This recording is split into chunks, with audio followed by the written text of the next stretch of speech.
Welcome to our podcast, Never Mind the Chaos. My name is Leonard Simpson, partner with 2020 Financial Advisors, joined by my co-host, Michael Chastain of Chastain Jones Law. And today we're going to speak with Debra Koven with their law offices of Debra Koven. And I think you're down in Manhattan, correct?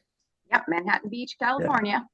I got to tell you, this is probably one of the best times, one of my favorite times of the week is getting to having an opportunity to talk to practitioners out there and really hearing about your story. And I'm sure you've got a lot to share with us. So, are you a native of Manhattan Beach?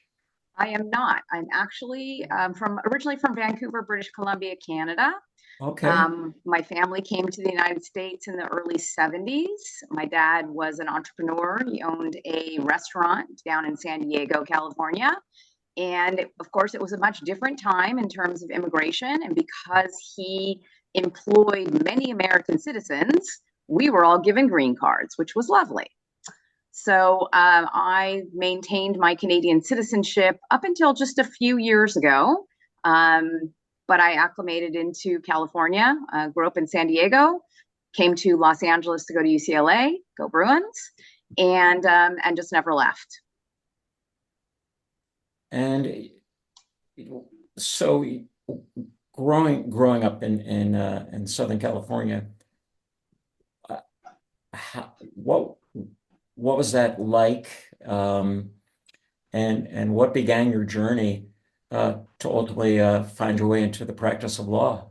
It's a really great question because really I didn't know of any lawyers, right? And I'm 60, so I've been doing this a long time. When I first thought about being a lawyer, I was about 10 years old, and I have no idea why. I always say that the law called me. I didn't call it. I knew I wanted to be a lawyer from a very young age, and that was the path that I followed, despite the fact that I knew no one who was a lawyer. I knew I had no one to show me the ropes or the path forward. But growing up in Southern California, was wonderful. Of course, sunny California. Um, you know, just had a wonderful high school experience, college experience, and then law school. And since I was a single-minded, career person, it was a lot easier for me from that perspective because I knew I wanted to do it, and I just figured it out along the way. So, I worked in my dad's restaurant. I had a fairly normal childhood, nothing super unusual. My parents, well, maybe is unusual. My parents stayed married. They've both passed now. Had an older sister, and just like I said, once I realized I wanted to be a lawyer, that's just where I went. That's the path that I followed.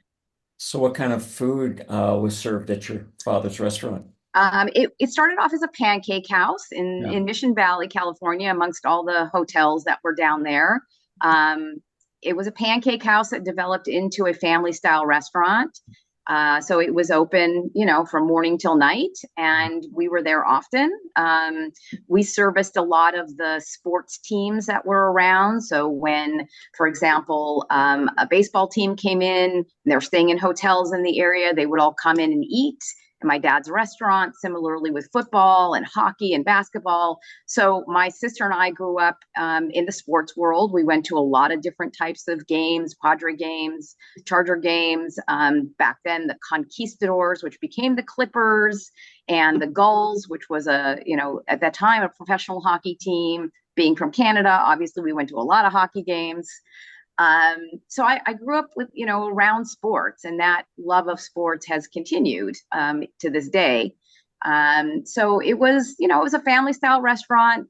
You could go there and get a hamburger, or you can get some pancakes, or you could get, a steak sandwich. It was just an all around family style restaurant. So, did you spend any time in the kitchen cooking? No, I never cooked. I only did waiting. I was a waitress for my dad, which had its pros and cons. Um, I'm kind of a short girl, so I never heard my name over the loudspeaker when my food was ready for pickup. It was Shorty or, Daddy's girl or something else, which was always fun. But it was a wonderful experience. It taught me a lot about being in public service, if you will, Mhm. how to deal with the public, how to deal with issues and problems. Somehow I always managed to get the table of all the blind people, or, all, just different things that would be challenges, but at the same time showed me how I wanted to help people, which really reinforced that I wanted to be a lawyer. So So you what knew did you before study? What you, did you study at okay. UCLA? I started off as an art history major, and then I thought to myself, well, for some reason, I don't go to law school. What am I going to do with an art history major?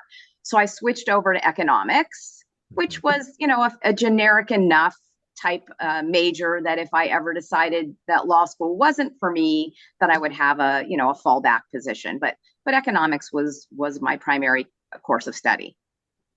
So I see that you obtained your law degree from Western State College. Was that your first school of choice? It wasn't, but what they offered me, unfortunately, my parents were not financially well off. They actually never really supported me being a lawyer, which is a little crazy. So I was on my own for law school. And so I really had to work full time and go to school part time. And Western State happened to be a school that catered to many second career people. So Okay. there were a lot of students that were going on part time. So I worked full time at a law firm as a paralegal or a law clerk, and I went to school one night a week and on the weekends. So Okay. it took me a little longer to get through, Yeah. but I was able to do a law school part time and work full time to support myself.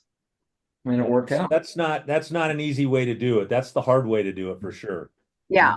Yeah, law school does not cater to people who need to work. Most law schools don't. They set your schedule in a way that you have a class at 10 in the morning and then you have one at 3 at the afternoon, or, they set them all over the place because they don't want you to work. They want you to focus and study. The attrition rate in law school is pretty high. And the only way to really stay ahead of the game is by being able to focus full time on studying. But it just doesn't work for all of us.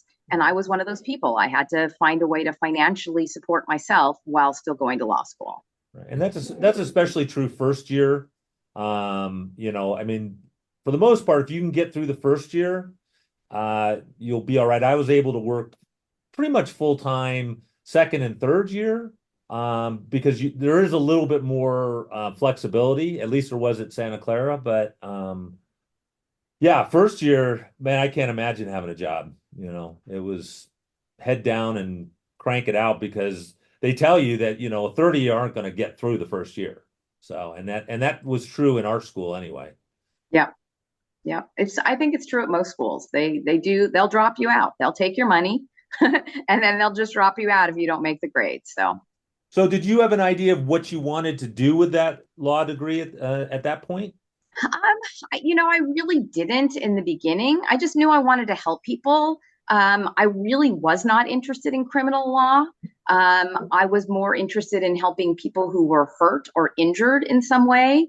I took the classes that were all about the trial preparation, and I found that I was actually quite good at that.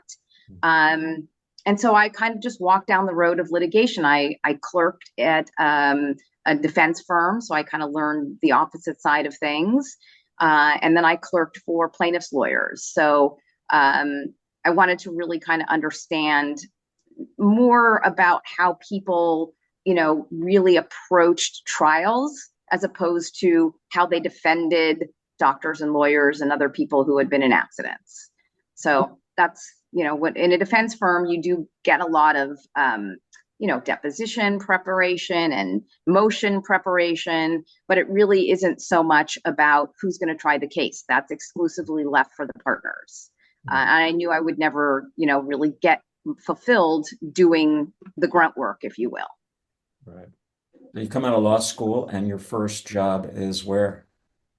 So my first job is with a sole practitioner who had been working at the defense firm that I was at, who switched sides, and he took me with him. And then I took the bar and passed the bar, and I worked with him for probably about 6 months or so, waiting for my bar results. And then when I passed the bar, and unfortunately, because he was just starting out, he really couldn't afford to keep me on.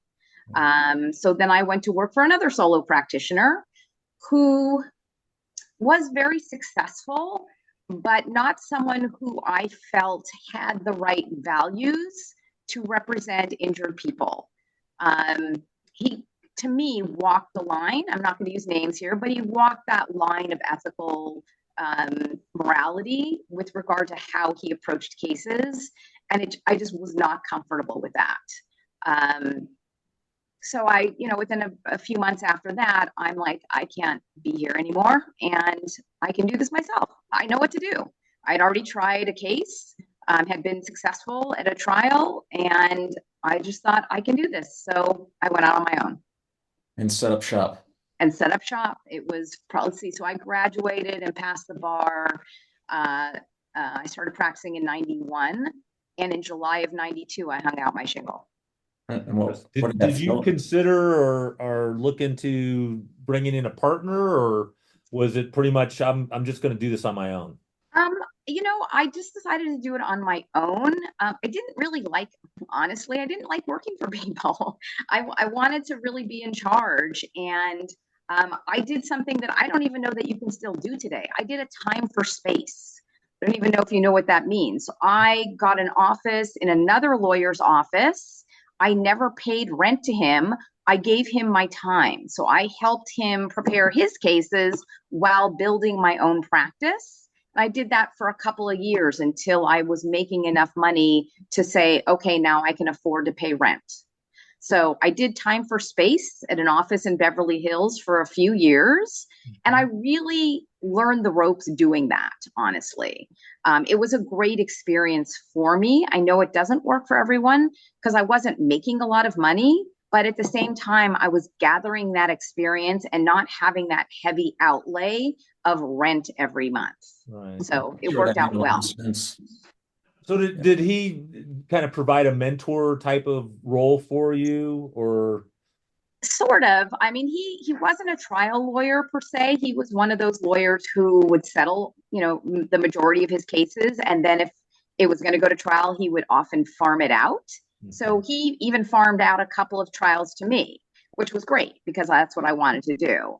No, it was more trial and error and learning how to, respond to interrogatories and request production of documents and do a lot of the discovery work that you do in a civil plaintiff's firm, while kind of honing my expertise and understanding how it all worked.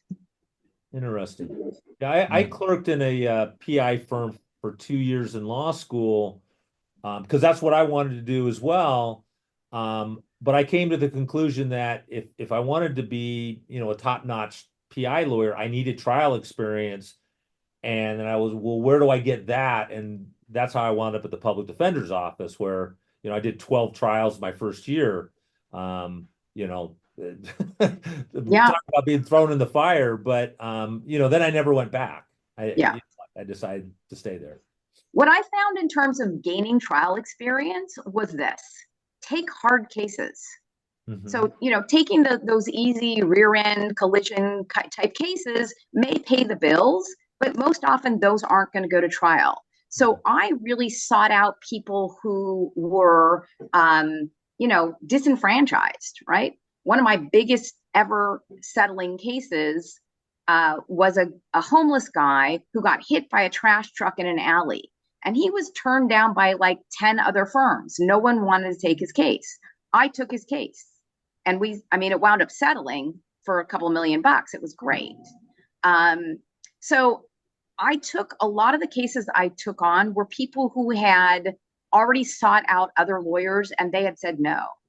So I'm like, this is my niche. This is it. This is the stuff I'm going to take on, is the people who are trying to find a lawyer because they actually have a legitimate case, but no one wants to do the work.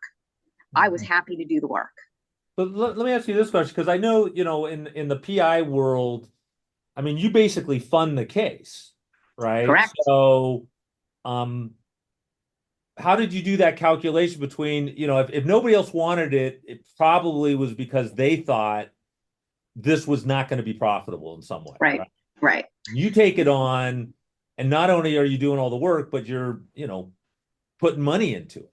Correct. Yeah. So again, you do take a certain amount of cases that you know are going to settle, and you have to build up your inventory of those as well. So I did that. I mean, of course, I took on cases that were, you know, typical settling type cases.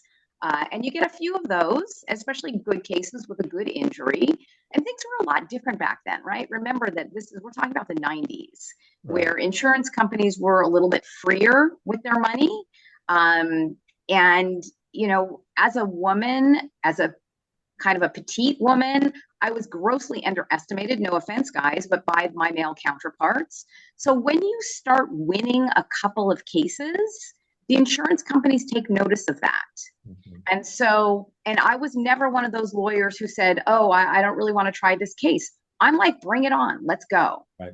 And then I developed a reputation more with other lawyers to where I was getting a lot of referrals from lawyers or taking on cases that it had been going on for a year. It didn't settle. The lawyer who was handling it didn't want to take it to trial, so they farmed it out to me.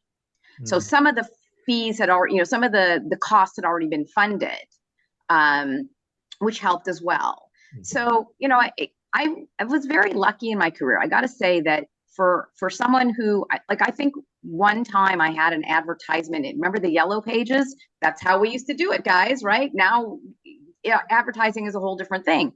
But back in the day when I first started, I didn't want to pay for advertising. I want to pay for cases because I didn't have the money to do that.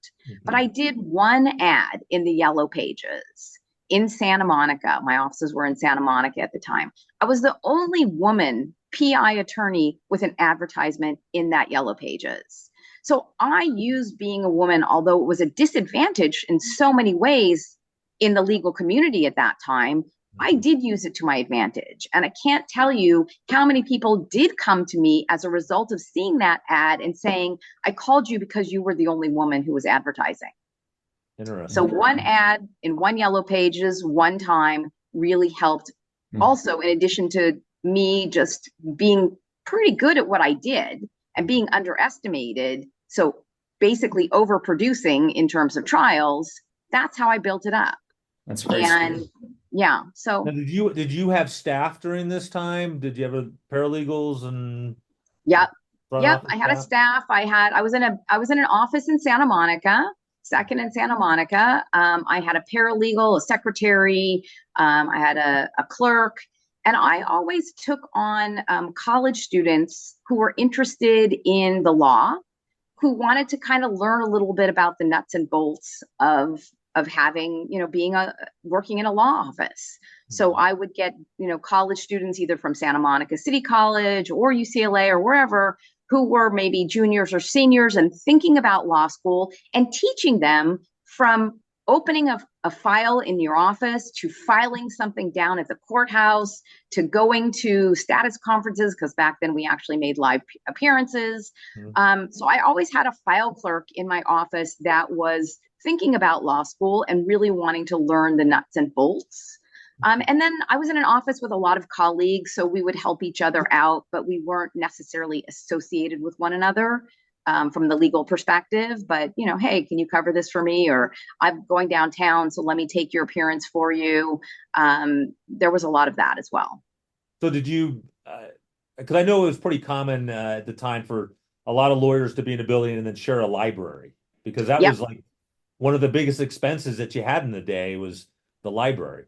Correct. Yeah, I was on a floor with, I don't know how many lawyers there were. There was a number of them. Most of us were not competing with one another in terms of, you know, trying to get cases, but yes, we did share a library, and of course it was the best thing.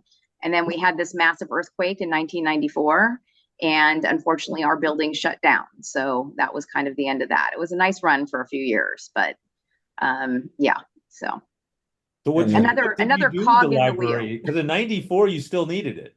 Yes, you did. Yep, for So sure. what did you guys do with it? So I didn't own the library at that time, and I there was a lot of destruction in our building Hmm. after that earthquake. So I think, you know, they probably salvaged what they could. I mean, I had a few CEB books and a few things like that that I just, you know, took with me when I moved to my next space. Interesting. So And as I understand it, at some point in time, you went from doing litigation PI work to a different practice area. So tell us a little bit about why that happened and what you did. Sure. So I got married kind of later in life. It was in 2008. I got married. And a couple years later, my daughter came along. And I don't know, it was probably a couple years during that period of time that I was thinking to myself, this is really hard. And as much as I love it, there's a lot of stress involved with being a litigator. Not to mention the fact that as we talked about before we started this, being an entrepreneur, which means you're in charge of everything. And so, probably somewhere around 2006 ish, I started thinking, I don't know that I can continue to do this forever. Because when you are a litigator, you're looking at 70-hour weeks, right? If you're in trial and you're going full board from you leave your house at 7:30, you don't get done with court until 5:30 at the earliest. By the time you get back to your office, prepare for the next day, work on your other cases, you're looking at a lot of hours. And it's stressful. So I started thinking about it somewhere around 2006 to 2008 that I'm not going to do this forever. And what is it that I could possibly do? Well, I wanted to get out of the courtroom, and especially when my daughter was coming, it was really like, okay, I have to get out of the courtroom now. So around that same time, my husband and I went and got our estate plan done because, kid is coming, we own property. I'm a lawyer, I should know better. And so speaking with the lawyer that helped us, a colleague down in Long Beach, he had a similar path.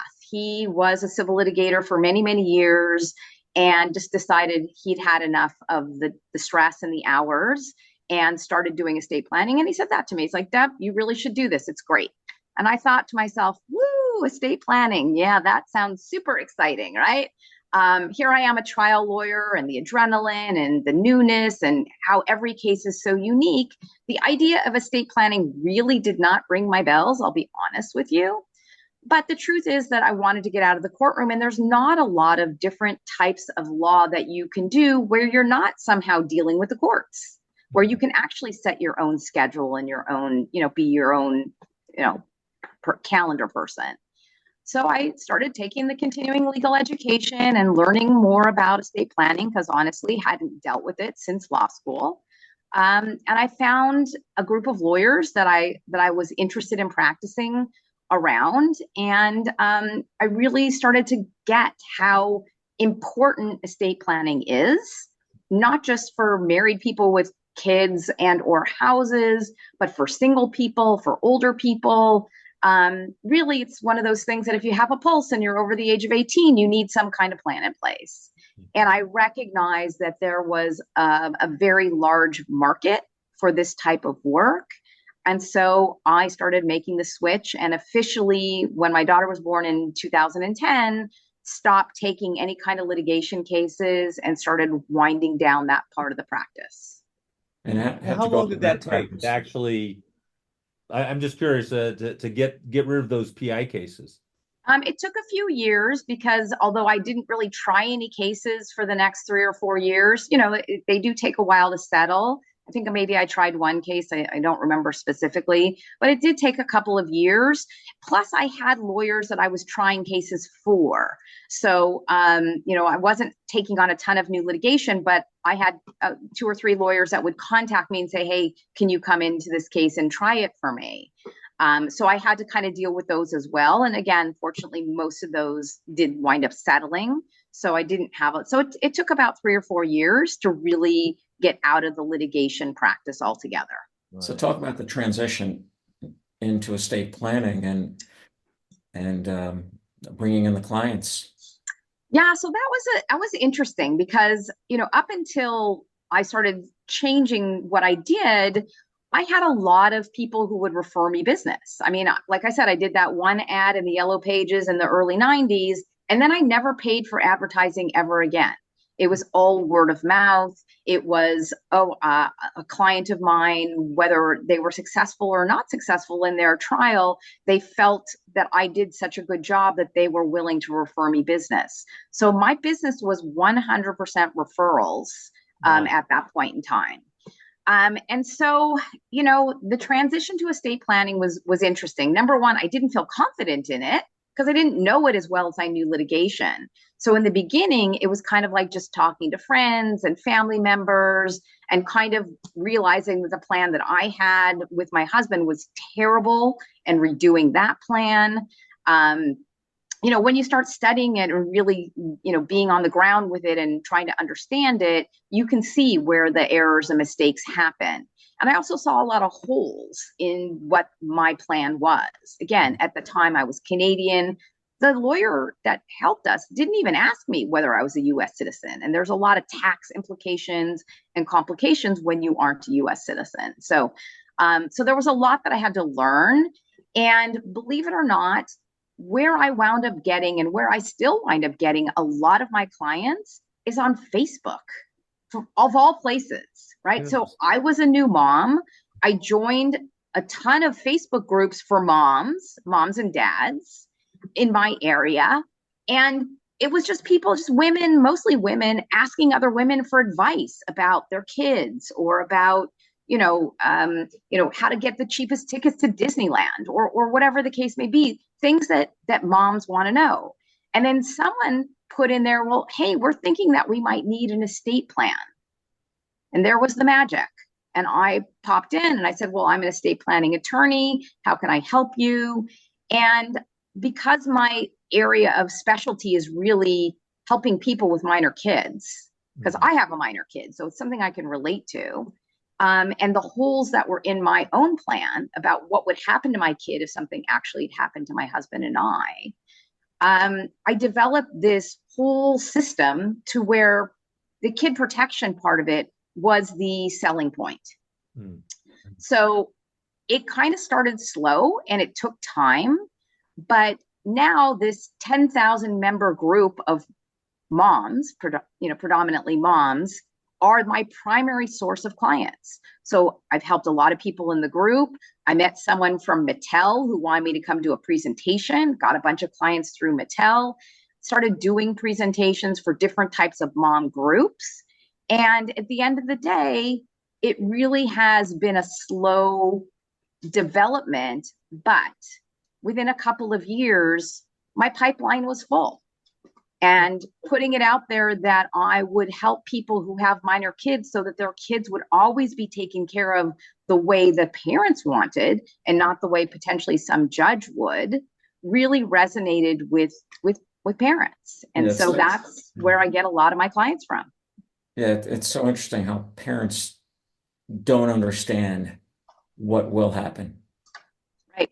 As soon as you say, the Department of Child Protective Services, people kind of freak out, but that's what will happen. No one has the legal right to take your kids unless you have documentation in place. And if there's an accident or something happens to you, a babysitter isn't going to know what to do. They're going to call the police. And what are the police going to do? There's a minor child here. We have to call Child Protective Services. So your sister can't come in and just take it? No, they can't. Maybe for the night, but at the end of the day, the police are responsible to make sure that your kids are in some kind of protective situation. Mm-hmm. And a court order is the only way that your sister is going to be able to legally have your kids. Yeah. Court orders don't happen overnight.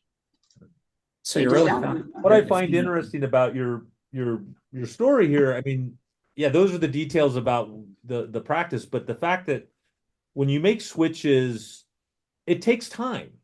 Right? We live in a society where we want like instant gratification. We want everything to happen right today, but that's not really the way it works, right? It takes time to switch from one practice area to another, to build a new client base, to, in your situation, you had to learn a whole new practice area.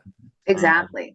Exactly. And yeah, it does. I mean, fortunately, we have a lot of continuing legal education out there. We're required to take, our hours every year. But it's certainly doable, especially if you really want to do it and you really are interested in learning. It's certainly available. Yes, it takes time and it takes commitment, but it's certainly doable. And I know a lot of lawyers who have transitioned from one type of practice to another, in part because they burned out or because that type of practice just was drying out. for a while they remember bankruptcy was the greatest thing in the world. Everyone wanted a bankruptcy lawyer. Not so much the case anymore. So a lot of bankruptcy lawyers have transitioned. Right. And again, it just depends on what your personal goals are. If you're interested in work-life balance. So if you don't care about a work-life balance, if you're a single person, no family, you want to be a litigator, that's great. That's a perfect place for you. But if you have a family or you want a work-life balance, it's really hard to be beholden to a court system that is going to set your calendar for you. And that was a big thing for me being a mom. I wanted to be the mom. I wanted to be here for my child. And if I had to, be answering to a court who was going to set my schedule for me, it was never going to work. So that was important to me. And, everyone has their own personal goals, their own career goals. Mine changed over time, right? I loved doing litigation. I didn't necessarily want to stop, but life circumstances changed. And as you get older, it's harder. Yeah, as you say, doing trial work is stressful, and it absorbs everything during that period of time. I mean, you're basically going 24/7. Even if you're not working, you're thinking about working, right? So at any point in time, I'm just curious, have you hired other lawyers, or have you always been the sole attorney? I've never hired other lawyers. I've co-counseled with other lawyers, but I've never hired other lawyers. I'm one of those people who always kind of has the mindset that I can do it better myself, which is probably a terrible way to think about things. But because I do have to delegate, obviously, a lot of the work that I do gets delegated. But in terms of trial work, I had my own unique style, and that's not really something you can teach. I don't think you can teach. I was very fortunate to have a gift at being a good trial lawyer. I could think on my feet. I was really good with cross-examination. I could handle the experts. And while you can teach some of that, I think a lot of it is innate. You have it or you don't have it. And although I worked with a few lawyers who were really excellent and really good, they had their own firms and they didn't want to be hired on. They wanted to be the star of their own show. So no, I never did hire another lawyer. And I don't know that I ever will. I'm not in a place in my career where I'm trying to grow my business anymore. Right. I'm kind of in that sustaining place where I take a limited number of clients every month. If I wanted to grow, I could. And then, maybe I would take on a lawyer, but that's just not personally where I'm at. I am a goal setter. So one of the reasons, for example, I wrote my book is because I had achieved the goal that I wanted to achieve in my estate planning practice. I needed a new project. And that's kind of the way I look at things, right? So I'm not trying to grow, but I may change things a little bit. Right. So tell us I about your worked book. with a number of lawyers who, kind of had this conquer the world thing. They wanted to, have multiple offices and whatever. I should say always, I had made the decision that I never wanted to have more than 3 lawyers. I wanted to stay within a certain parameter. I think it's important for attorneys to really make that conscious decision, not just grow because it seems like the right thing to do, but really think it through, because there are dead zones, right? Where if you get to a certain amount of revenue, you won't make more money just because you do more work. There's a dead zone because of the staff that it requires in order to keep the wheels rolling. Right. And, I Plus, think a lot of people... there's also a whole different mindset when you are responsible for the salaries of a bunch of other people. And unusual for a lawyer to say this, I didn't get into it for the money, right? If I had done that, maybe I would have been a patent lawyer or a corporate lawyer and be making, millions of dollars a year. That was never my goal. My goal was always, how do I help people? How do I help people that don't understand the law or don't know the law? And so it was never part of my mindset to grow in that fashion to where I needed to expand my office and hire more lawyers and just keep growing. And I'm not saying there's anything wrong with that. There's not anything wrong with it. Right. that was not part of my personal plan.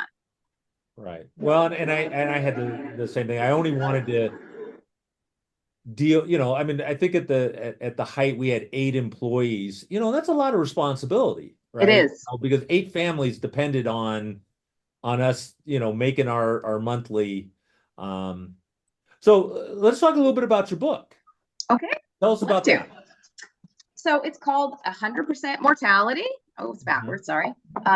15 stories of excuses, mistakes, misunderstandings, and estate planning. So writing this book was a very interesting journey. A friend of mine in Denver had written an estate planning book, and although it's excellent, it wasn't, to me, it was kind of like, oh, this is kind of a step-by-step how-to. And I wasn't interested in that. What I was kind of interested in doing is figuring out from the perspective of people I'd work with, why did people not come in sooner? Or what steps had they taken that were just terrible mistakes? So the number one example I give with that is the DIY David chapter. So I wrote it from the perspective, a little snarky, a little funny, because let's face it, 100% mortality, we're all going to die. It's kind of a maudlin thing to think about. Most people don't want to think about death and dying and incapacity, but it's so important that I thought, okay, how do we make people actually interested in this? And really, it's based on personal stories. So I took the DIY guy, right? The guy that came into my office with his wife. She's the one who dragged them into the office because he had gone on LegalZoom or one of those other platforms to try to put together estate planning documents. And he was so proud of himself. He's like displaying it to me and showing it to me and saying, well, see, I already did all this. And I took one look at it and I said, this isn't signed and it's not notarized. It's worthless. And so the DIY David turned into the DIY wrong. It all went terribly wrong because had something actually happened to them, none of what they thought they had done would actually have been keeping them out of court. So I kind of just looked within my own practice and found a series of different people that had either come to me or not come to me ultimately and told their stories from kind of a silly, snarky perspective. So the chapter titles are all kind of like that. Clueless Cody, Meager Melanie, the woman who thought, oh, I have nothing. Like we only have a house and a bank account and a 401k. And it's like, hello, all those things are going to cause you to go into court. Right. And trying to keep people out of court and out of conflict by getting their estate plan in place. And not all the stories have happy endings. Some people didn't wind up working with me, or someone died before they ever got their plan done, or whatever the case may be. But it's 15 stories about clients who made a mistake or misunderstood something in their estate plan, and how that could have been different, or how it wound up being different. Interesting. Can people find your book? I'm sorry? Where can people find your book? So it's on Amazon. You can get it, I think it's free on Kindle Unlimited, and it's obviously very inexpensive on Kindle, or you can buy a hard copy of it on Amazon. Again, you can either search my name, or the name of the book is 100% Mortality, 15 Stories of Excuses, Mistakes, and Misunderstandings in Estate Planning. I'm very proud that it is a #1 international bestseller. It came out earlier this year in 2024. And although I really haven't done too much with it yet in promoting it, I intend to. Like I said, I'm not in a place where I'm trying to grow my business. I'm just trying to sustain it and keep it going for the next 10 to 15 years that I plan to practice. So I'm not looking to take on more clients every month. I'm just looking to take on clients for the next several years. And oftentimes I feel that when you've written a book, people see you as an expert. So I'm hoping that that's how it's viewed and engages people, right? That was kind of the key. Well, certainly being an author, and I've got a bunch of books out, does give you a level of expertise, because most of your competition doesn't have a book, and it almost doesn't matter really whether the book's any good or what the subject area is. You're an author. You did something that your competition doesn't do. So I agree with that. To talk to you a little bit about succession plans for lawyers. We talked a Sure. little bit about that before we started recording. Um, as I told you, I'm here in New Mexico. New Mexico requires lawyers to have a succession plan. That's part of the bar requirements. California doesn't require that. And uh, it. So have you had experience with dealing with that issue? And tell us a little bit about kind of the horror stories about people who don't have their succession plan. Sure. Well, absolutely. I mean, I can just think back to like when my parents passed away. I didn't do their trust for them. They had a trust lawyer down in San Diego, and their trust lawyer actually died long before my parents died. And they needed to amend something. Another grandchild was born, something happened. They wanted to amend their plan. And the lawyer not only died, but no notification was sent out or anything else. So they're trying to track down a lawyer who no longer exists and doesn't have a practice. And I see that over and over again with all types of situations. But yes, a succession plan is so important because your business could wind up going through probate if you don't have some kind of succession plan, meaning, you have a bank account through you have a trust account, you have a general account, you have money out there, maybe you even have client money out there. How is that going to get dealt with if it's not going to be done through a court? Well, if you have a succession plan where you're actually designating, one or two people who you trust to come in and take over your practice, and whether that means actually continuing the practice or selling the practice or winding down the practice. These are things that are very important because, like you said, California doesn't have a required succession plan. But at the same time, a non-lawyer cannot take care of your practice for you. It has to be a lawyer. Right. So then you wind up going into court, someone gets appointed, et cetera, et cetera. It's a waste of time and money. And that's one thing that we don't like to waste, right? Time and money. So by creating a succession plan and actually putting that within your trust documents where you're designating people you know and trust, you give them certain keys, whether that's storing your client matters in the cloud and giving them access upon your death, or having someone understand how to access your CRM, your client management system. This is all extremely important for lawyers particularly, but more so for the clients who do not want to be left high and dry, right? At least that lawyer can step in and say, hey, Mr. Jones unfortunately passed away unexpectedly, but I'm here and I'm taking over his practice, or we are, ensuring that your files are being taken care of, whatever the case may be. However you determine within your own trust documents that you want that to happen.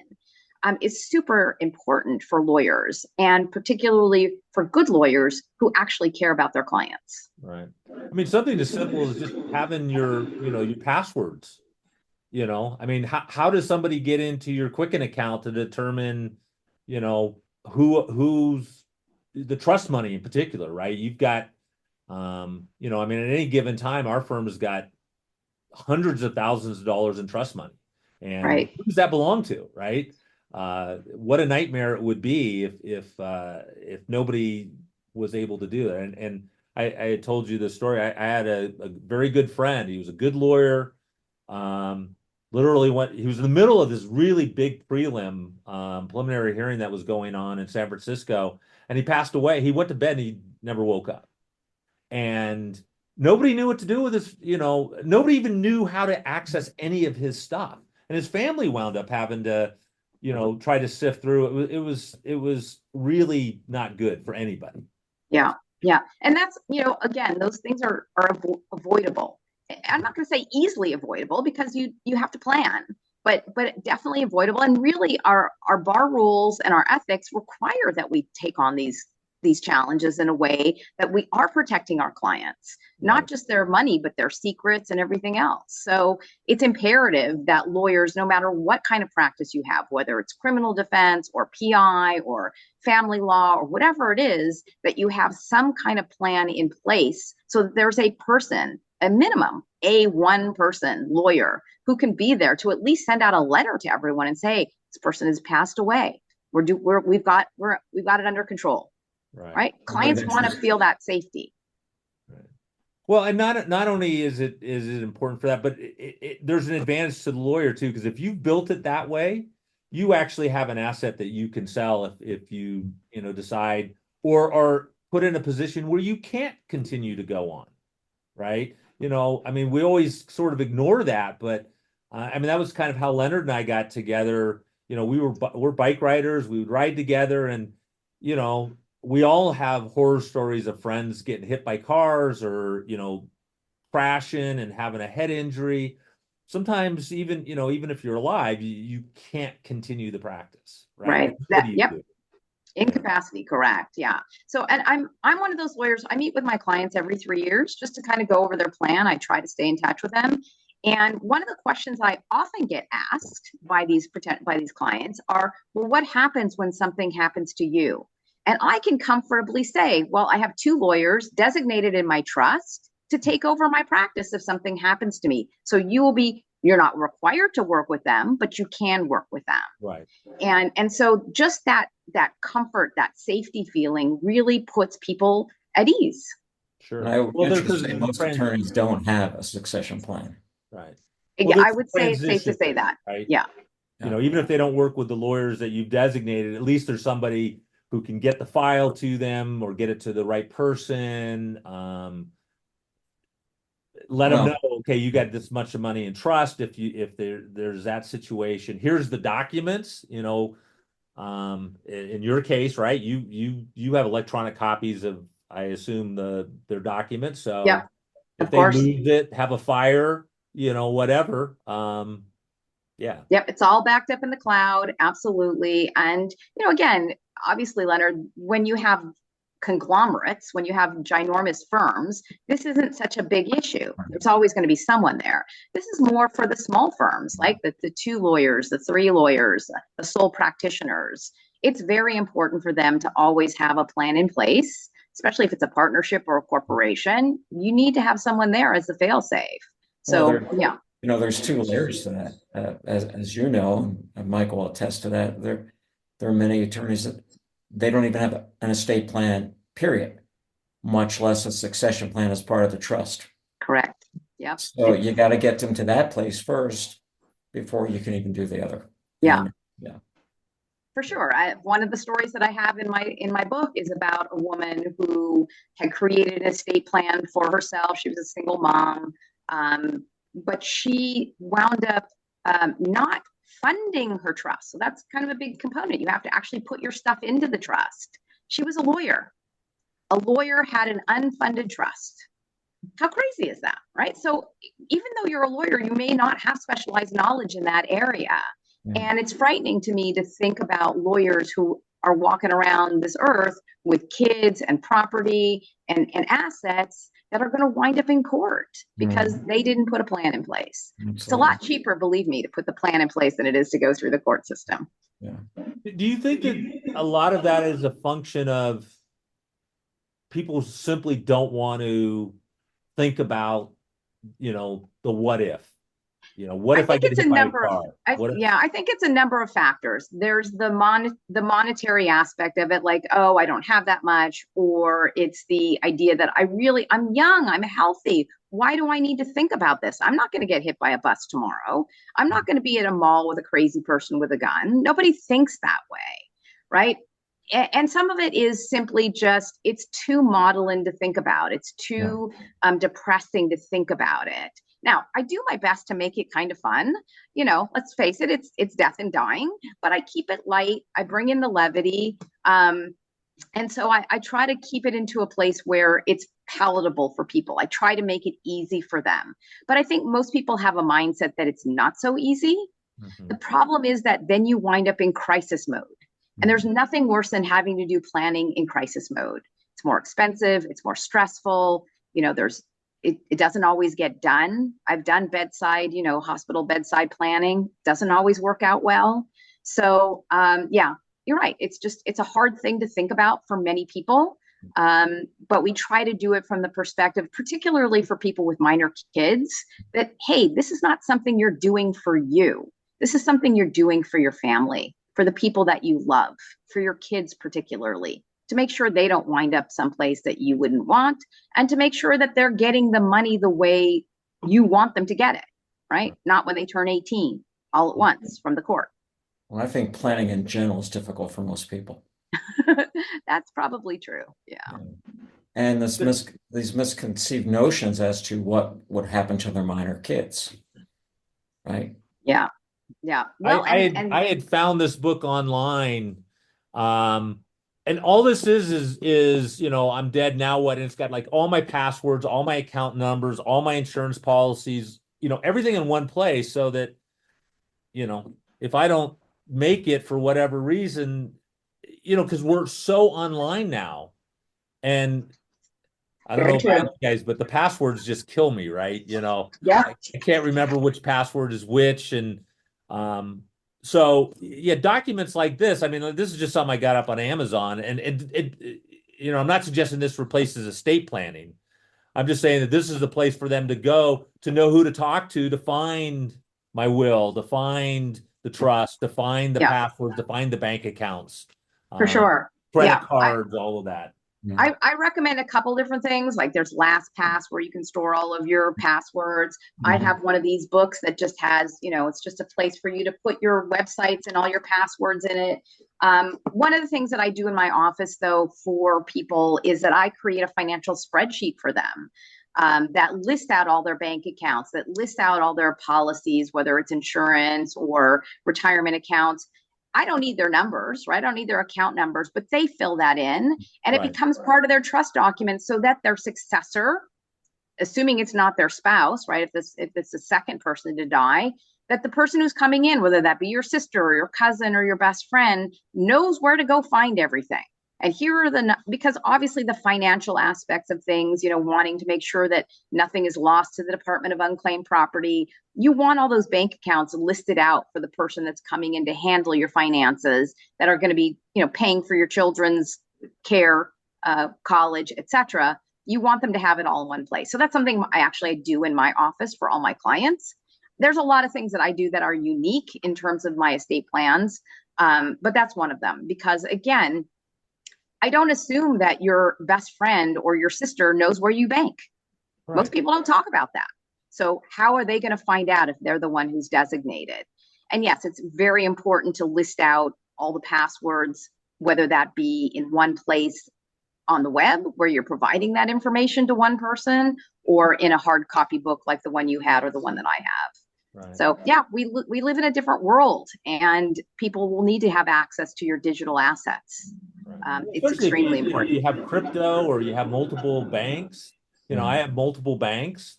I've got a little bit of crypto. It's not doing great, but how do you even get to it, right? How do you? Right. So it depends on how you hold it. Is it in a hard wallet? Is it in a soft wallet? Is it passkey? Right. All that's part of your estate plan. Believe me, we deal with that all the time. So is there another book in the horizon? That's a good question. I don't know. Potentially. It just depends. Because like I said, I only want to write a book if I really feel I have something to say to people. And I did say a lot in this book. It's very personal about myself as well. Everything from, talking about money, because money is a really hard subject for people to talk about. But everybody has in mind what they want to have happen. So if you have a blended family, there's one way to do it. If you're separate, if you have a prenuptial agreement, there's a different way to do it. So if I feel like there's something that I have to really say to people to help them, I'll write another book. But right now, I think I'm going to just stick with this one for the time being. Good. Well, do you have any parting words of advice for lawyers who are, because I think we talked a little bit about, you've gone through that transition of, basically paper to electronics, like I did, back in the day. We didn't have all these technology, but I really feel like we're going through a new transition with AI and potentially non-attorney ownership. And any thoughts on that? Yeah, I mean, I'll be honest with you. I get the whole AI thing, But the truth is, I don't think that you can ever really replace the human being that has the knowledge and the experience and the wisdom, right? It's just like doing a DIY thing. Generally speaking, you go to a lawyer because they've got training, they've got education, they've got experience. You're looking for guidance. And there's no platform out there that's going to be able to give you that guidance and also have personal responsibility. We as lawyers, we have to have malpractice insurance, right? We screw things up sometimes. It's possible that that happens. If AI screws up something for you, what are you going to do? You're going to sue the computer? I don't think so, right? So you want to have accountability, and that keeps us on our toes. We also keep up to date. We are required to have continuing legal education and understand what's going on. Now, I'm not a business lawyer, but we just had something called the Corporate Transparency Act that passed this year. And I let all of my clients who have LLCs know, hey, you've got a reporting that you have to do. It's not my area of expertise, but I can refer you to someone who can help you. So I think when you have a human being, you've got all those personal touches that you're never going to get with AI, right? AI might be able to write a beautiful letter or put a contract together, but they're not going to be able to provide you with guidance and wisdom and experience. And so at the end of the day, I don't know that lawyers can ever really be replaced with AI. It might enhance our practices, but I don't think it's really going to replace us. And yes, of course, we all have to be cognizant of technology and changes. But I would say this, as a lawyer, you don't have to be an expert in everything, right? You can bring on people, you can find consultants, you can find people who are better at something like creating a website or, whatever the case may be that you need within your practice so that you can focus on being a lawyer. Right. But when you're an entrepreneur, you have to understand what you're capable of doing and what you need to bring on other people to handle for you. Right. And I just don't think that AI will ever replace that. Yeah, that's a good perspective. Yeah, I mean, I totally agree with you. I think, you went to law school and your focus should be on practicing law, not doing SEO or developing a website. I mean, that might be an interesting hobby, but that's the kind of stuff that is best delegated, in my view. So Totally agree. Well, on that note, Deborah, it's been great talking to you. It's been great talking with you both. Yeah, you have a great day, and we'll talk soon, I'm sure. Okay, thank you. Thank you both so much. Okay, bye.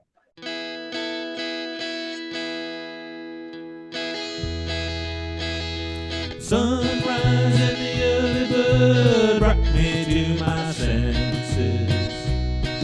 It's a chilly wind this morning, not a cloud in the sky. Today I walk the ancient trails among the petroglyphs and cactus, and I hope